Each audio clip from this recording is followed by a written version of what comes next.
ప్రవీణ్ పగడాల issue incident మనం గతంలో మాట్లాడాము. మీరు మాట్లాడిన దానికి చాలా సంచలనాలు మారాయి. చాలా మంది దాన్ని సంచలనంగా మారుస్తూ వచ్చారు. ఏంటి 14 రోజులు అయిపోయింది, ఒక విధంగా 14 రోజులు అయిపోయిందంటే కేసుకు సంబంధించి ఏదో కొలిక్కి రావాలి, ఏం జరిగింది ఏంటి అనేది కూడా. 14 రోజులు అయినా కూడా ఇప్పటివరకు ఇష్యూకి సంబంధించి ఒక క్లారిటీ రాలేదు. ఏంటి దీని పరిస్థితి?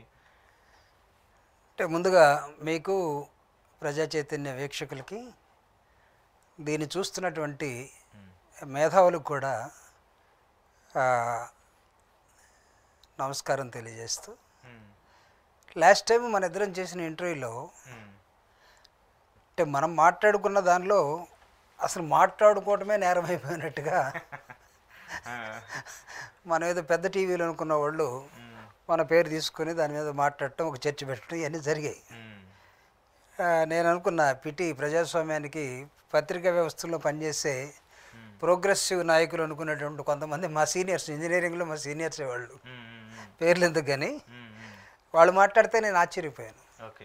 ఎందుకంటే ప్రత్యేకంగా మా సాంబశివరావు గారు టీవీ5లో మానవ హక్కుల మీద మాతో పీడిఎస్సిలో సీనియర్గా ఉన్న నాయకుడిగా చాలా ప్రోగ్రెసివ్గా మాట్లాడే వ్యక్తి, మనిద్దరం ప్రవీణ్ గారి హత్య మీద దాని మీద జరిగినటువంటి గందరగోళం ఏమై ఉంటుందని మనం మాట్లాడుకుంటాం, జస్ట్ టచ్ చేసాం.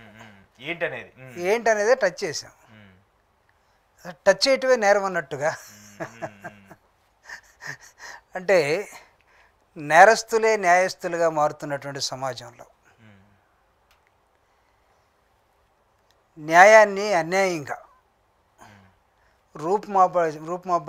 రూపు చేసే విధానంలో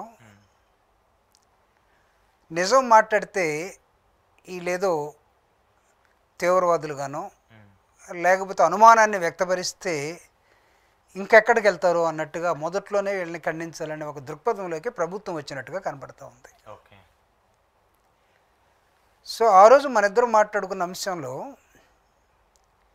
అంటే చాలా ప్రిలిమినరీ స్టేజ్లో మాట్లాడాం మనం. అవును, మీరు అసలు ఏం జరిగింది, ఆ కేసు సంబంధించి ఆ గాయాలు ఏంటి అనేది మీరు ఎక్కువ, అంటే ఆయన డెడ్ బాడీని తీసుకొచ్చి సికింద్రాబాద్లో ఫినరల్స్ అయిపోయిన నెక్స్ట్ డే మనం మాట్లాడాం.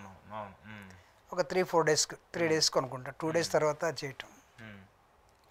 అంటే ఆ రోజు నుంచి ఈ రోజు దాకా దాదాపు 11 రోజులు 12 రోజులు, అంటే టోటల్గా 14-15 రోజులైనా చాలా సబ్జెక్టు చాలా డెవలప్ అయిపోయింది. అది ఎటువైపు వెళ్తుంది అనే దానికి ఎవరు సమాధానం చెప్పాలి? కుటుంబం చేతులెత్తేసి అసలు ప్రతీకారం తీర్చుకోవాలో కోరుకోవటం బైబిల్ ప్రకారం కానీ మాకు అవసరం లేదు, ప్రభుత్వం మీద మాకు నమ్మకం ఉంది, ప్రభుత్వం దీని మీద ఒక ఇన్వెస్టిగేషన్ చేస్తుంది, దయచేసి పాస్టర్స్ కూడా వాళ్ళ సంఘాలు నడుపుకునే వాళ్ళు మీ సంఘ అభివృద్ధి కోసం దృష్టిని కేంద్రీకరించండి అని చెప్పారు వాళ్ళు. His wife or his brother, అది కూడా వినుంటారు చాలామంది. దానికి భిన్నంగా కూడా నేను కానీ నాతో ఇంకెవరైనా 2-3 మాట్లాడితే ధైర్యం చేసి, అంటే ఇక్కడ ధైర్యం చేయాల్సిన అవసరం మాకేదో కనిపించమన్నట్టుగా ఉంది. అనేక విషయాల్ని మాట్లాడుకునే క్రమంలో ఇదేదో ఒక నేరమైనట్టుగా అవతల చూస్తున్నారు. అంటే వాళ్ళకి ఎందుకు రాసుకుంటున్నారో ఎందుకు పూసుకుంటున్నారో మాకైతే అర్థం కావట్లా. సో వాట్ ఫర్ గవర్నమెంట్ అనేది ఎందుకు ఉంటుంది? ఈ క్వశ్చన్ ప్రభుత్వం వేసుకుని గవర్నమెంట్ని సపోర్ట్ చేస్తున్న ఛానల్స్ కూడా వేసుకుంటే మాలాంటి వాళ్ళ మీద పడాల్సిన అవసరం లేదు. గవర్నమెంట్ ఎందుకు ఉంటుంది? పోలీసులు ఎందుకు వచ్చారు? పోస్ట్ మార్టం ఎందుకు చేశారు? పోస్ట్ మార్టం రిపోర్టు ఎందుకు ఇవ్వలేదు? వీటన్నిటికీ కారణం ఎవరు? ప్రభుత్వమే కదా. ఆయన ఒక సామాన్యమైన పాస్టర్గా అతని మీదకి ఎవరెవరికి ఏం ప్రాబ్లమ్స్ ఉన్నాయో ఎవరికి తెలియదు అసలు. ప్రవీణ్ పగడాల నాలాగనే ఇప్పుడు నేను మీరు మాట్లాడుకున్నట్టుగా ఒక 4-5 ఇంటర్వ్యూస్లో రక్షణ టీవీ ఛానల్లో నేను ప్రవీణ్ పగడాల గారు కొంతమంది మిగతా వ్యక్తులు వాళ్ళందరితోటి హ్యాపీగా డిబేట్ చేశాం.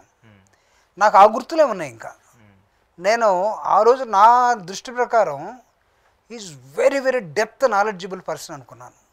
Is talking about Quran, is talking about Bhagavad Gita, at the same time is talking and criticising even Christianity also. అక్కడక్కడ అంటే క్రిస్టియానిటీని కాకుండా క్రిస్టియానిటీలో ప్రాక్టీసెస్ ఏ విధంగా ఉన్నాయి, ఎవరెవరు అనే దాని మీద కొంతమంది చేస్తున్న దాని చాలా విషయాలు మాట్లాడాడు. అంటే నేను అనుకున్నాను ఈజ్ వెల్ వర్స్డ్ ఎడ్యుకేటెడ్, థియలాజికలీ అన్నిటి మీద గ్రిప్ ఉన్నటువంటి ఒక వ్యక్తి అనుకున్నాను. ఓకే. సో ఆయన బైబిల్ కాలేజ్ పెట్టుకోవచ్చు, లేకపోతే స్పీచెస్కి వెళ్ళొచ్చు, లేకపోతే అకేషన్స్గా ఒక మాట్లాడవచ్చు స్పీకర్గా, ఇవన్నీ ఉన్నాయి. అంటే ఒక ఇంటలెక్చువల్ సమాజంలో ఉండకూడదు అని ఎవరన్నా కోరుకుంటే అది తప్పు అవుతుంది. అవును. అట్లా అనుకుంటే న్యూటన్ బతకూడదు, ఎవరు ఉండకూడదు, ఐన్స్టీన్ బతకూడదు, ఈ సొసైటీలో ఎవరు ఉండకూడదు అప్పుడు. ఐన్స్టీన్ బతకూడదు, లేకపోతే భారత రాజ్యాంగం ఇచ్చినటువంటి